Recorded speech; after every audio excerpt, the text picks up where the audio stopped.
Hello, friends. I am in the forest again, thank goodness. I- I'm being attacked by bugs currently. I'm sure that's very interesting.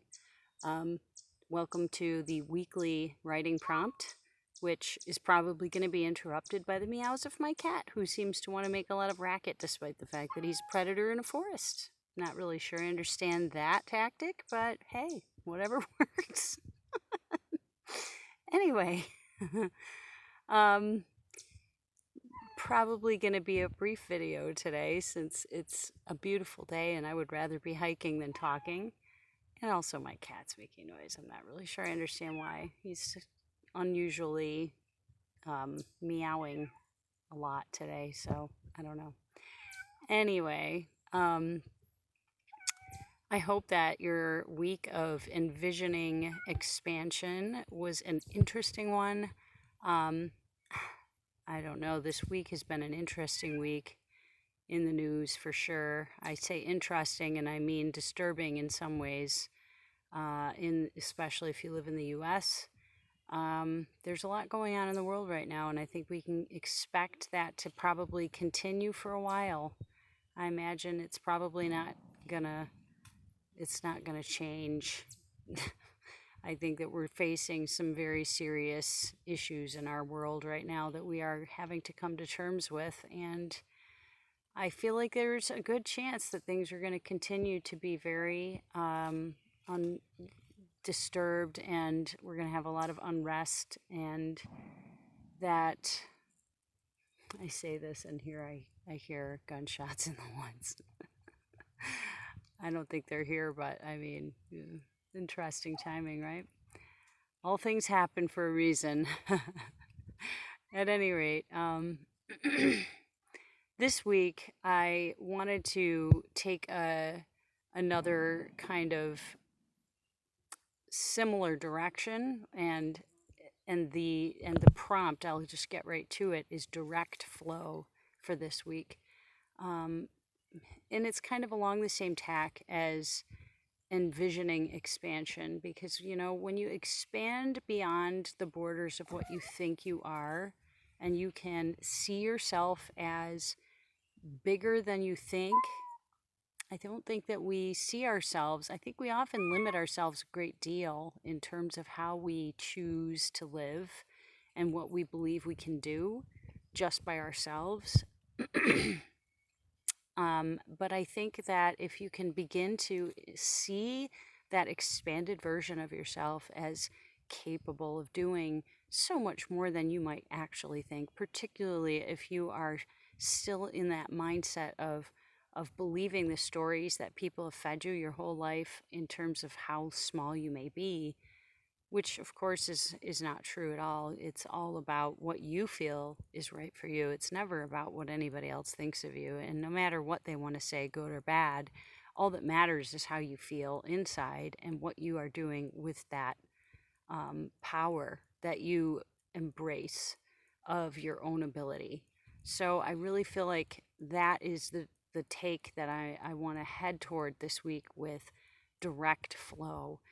And when you direct the flow of not just your thinking, but your actions and your thoughts, your feelings, all of those things are within your power to manage and to direct and to stem in terms of the places that you want to be.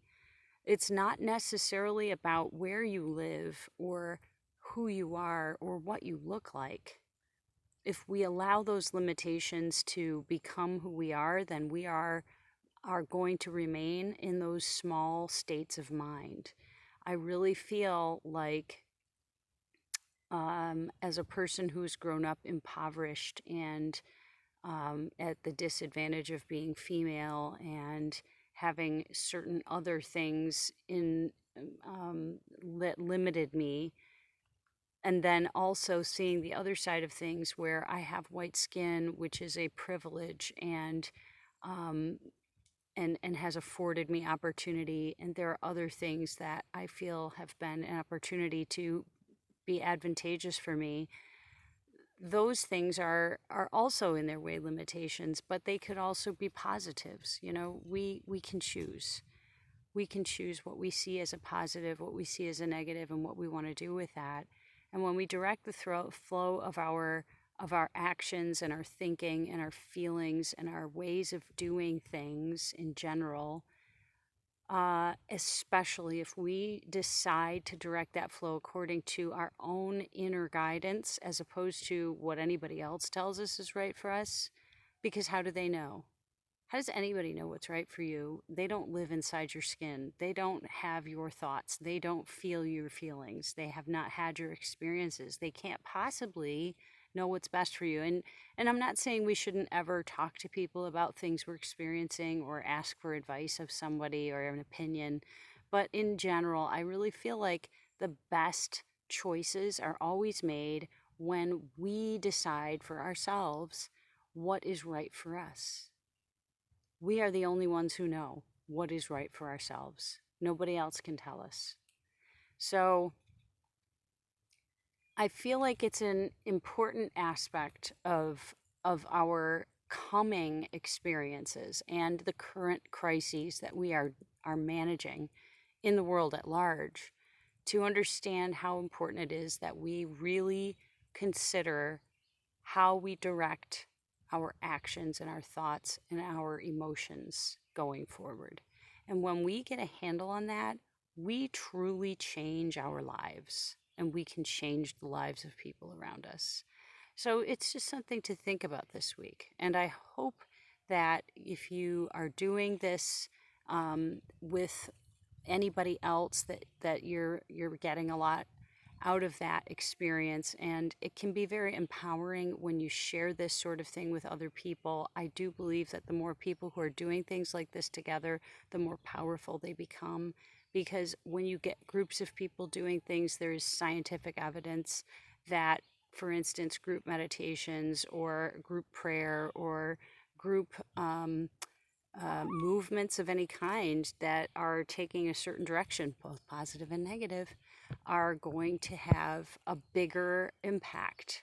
So if you're concerned about what's happening in the world right now and it's negative in your mind, then the only oppositional force to that is to be positive and to make an exchange of that and not to allow that um, to draw us into a space of feeling like we have no power over that, because we do. We do have power over the choice to be more positive and to do more positive things and to have an effect on the world around us by the way we act. We can be a healing influence in the lives of other people if we choose. So it's a matter of directing the flow of that behavior and that thinking. Make sense?